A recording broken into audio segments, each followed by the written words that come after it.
इस हालत में छोड़कर कैसे कुछ खाऊं?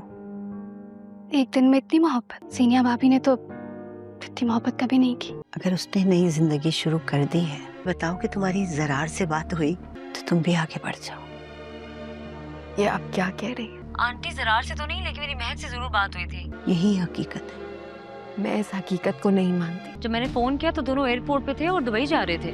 मैं सिर्फ इतना जानती हूँ कि जीनिया की जिंदगी सिर्फ शहराम से है। जीनिया और उसकी माँ की सच्चाई सबके सामने आने के बाद ज़ारिर उन दोनों से सख्त नाराज हो जाता है और फैसला करता है कि वो हमेशा के लिए इन दोनों को छोड़कर दुबई चला जाएगा। जैसे ही जीनिया और उसकी माँ को ये खबर मिलती है तो वो दोनों शदीद परेशान हो जाती हैं कि अब उनके साथ कोई मर्द सहारा बाकी नहीं रहा और वो अकेली रह जाएंगी। दूसरी तरफ फरियाल शहराम के साथ अपनी जिंदगी में खुश है, लेकिन अचानक शहराम की तबीयत खराब हो जाती है, जिसके बाद फरियाल उसकी देखभाल में इस कदर मसरूफ हो जाती है कि वो खुद को भी नजरअंदाज कर देती है।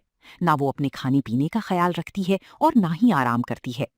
ये सब देखकर शान कहती है कि जीनिया भाभी ने कभी भी शहराम का इतना ख्याल नहीं रखा जितना फरियाल रख रही है। वो तो हमेशा अपनी ही दुनिया में मगन रहती थी।